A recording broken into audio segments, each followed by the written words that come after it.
Subscribe and share my channel Sudarsana. నమస్కారం. శ్రీ శంకరాచార్య విరచిత శివానంద లహరి శ్లోకాలను సంక్షిప్త భావసహితంగా తెలుసుకుందాం. ఓం శ్రీ మహాగణాధిపతయే నమః. ఓం శివాయ గురవే నమః. ఓం శ్రీమాత్రే నమః. శంకరాచార్యుల వారు తన కవితను స్వీకరించమంటూ చెప్పిన శివానంద లహరి 98వ శ్లోకాన్ని ఇప్పుడు మనం తెలుసుకుందాం. సర్వాలంకారయుక్తాం సరళ పదయుతాం సాధువృత్తాం సువర్ణాం సద్భిః సంస్థూయమానాం సరసగుణయుతాం లక్షితాం లక్షణాఢ్యాం ఉద్యద్భూషా విశేషాముపగత వినయాం ద్యోతమానార్ధరేఖాం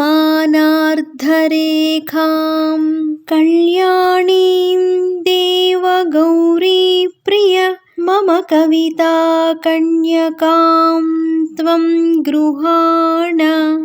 ఈ శ్లోకమునకు భావము: పార్వతీ వల్లభుడైన ఓ పరమేశ్వర, సమస్తోపమానాద్యలంకారాలతో ఒప్పునది, రసపుష్టినిచ్చు పదాలతో అలరారునది, మనోహర వృత్తాలు శ్లోకాలు కలిగినది, మేలైన అక్షరాలతో ఉన్నది, పండితరంజికమైనది, శృంగార రసస్ఫూర్తి కలిగినది, గౌరవార్హమైనది, ఛందోనియమాలతో నిండినది, మంచి అలంకారాలు కలిగినది, నీతులతో ఒప్పుచున్నది, ప్రత్యేకార్థాలు కలిగినది, శుభకరమైనది అయిన నా కవితను స్వీకరించు.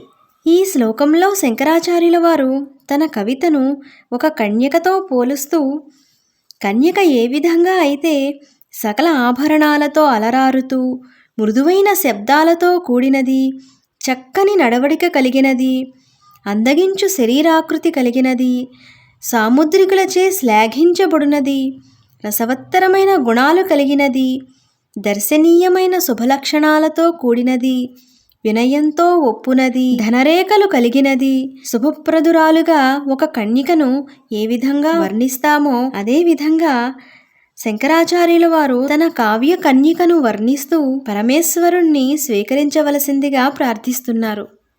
శివానంద లహరి తరువాత శ్లోకంతో మళ్ళీ కలుద్దాం. నమస్కారం.